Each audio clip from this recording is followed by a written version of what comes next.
So, pretty bearish outlook. You said the OCR on hold till June next year, and you sort of explained that as the lunatic fringe of economists. I mean, why are you picking June 2012? It's just the global story. Look, if in my mind the global story trumps everything. We've got a global economy that's slowing very sharply. Over the last 3 months, we've gone from a fairly optimistic outlook on growth to really quite a scary place. And in this environment, you're not going to have global inflation, you're not going to have much demand for exports, you're not going to have much support for export prices.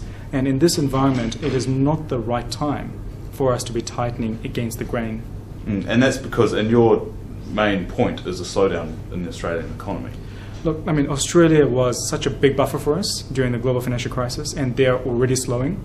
And if they slow further, then that will make us very vulnerable to the slowdown in the global economy. And again, we really need to assess the situation before raising interest rates, and the Reserve Bank has ample room to do that. We don't have a lot of inflation right now, in core terms, and the outlook is fairly subdued, and there are too many risks to really take that chance. Because you're saying mid 2% for inflation over the next few years. Yeah.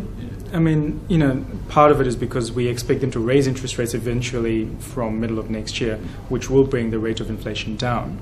So if they hadn't raised interest rates, then you would expect inflation to rise. And they'll get more bang for their buck with all those people on short-term rates. So that's another argument for staying lower for longer, you think? Exactly. Right? I mean, the thing is, you don't need to be preemptive. When you know that you're going to have very direct impact on borrowers with interest rate increases, you want to be as sure as you can be and as close to the target as you can be. And because we've got something like 80% of all mortgages on short-term now, any interest rate increase is going to really hurt households. What we've been hearing from the Reserve Bank lately, though, is that with hindsight, they were perhaps a bit too late to start hiking interest rates before the last cycle. Is that a danger that they're scared, do you think? Do you think there's a danger that they may be scared that they might be a bit too late again? Or well, we're different now? The difference was back then we also had 15% credit growth. This time around we have 1% credit growth. So we don't have the same kind of, I guess, supercharge in the economy as we had back then.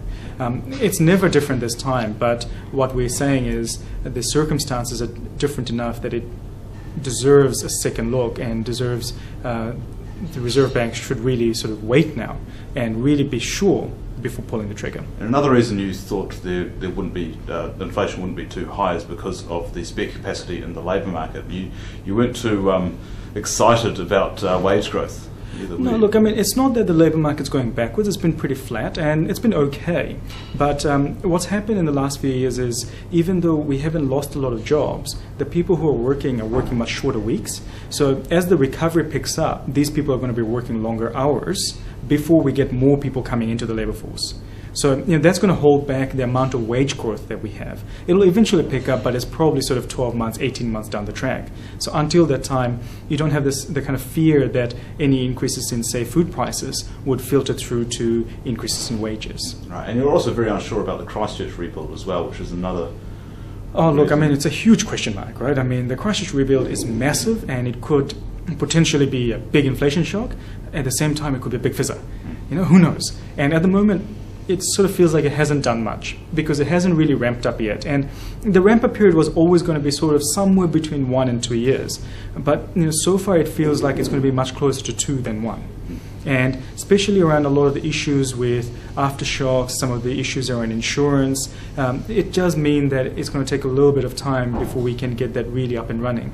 And not only that, we don't really know what's happening with the Christchurch economy outside of the rebuild. It's really important to keep in mind that you have to have people and jobs for a vibrant region. And they're all leaving. Not everyone, but a lot of people are leaving, and also we're losing jobs. And that is the biggest concern for me. If you lose jobs, people don't have incomes. Why would they stay? Or if they stayed, how would they support themselves? So that becomes the big issue. So it's still very much an unfolding story, and one that we'll learn about because this is kind of an unprecedented natural disaster. In a gig speak, it's a nice sort of thing to be able to watch. You just wouldn't want to be there. And just finally, you're concerned about the Australian slowdown. The EU seems stuffed.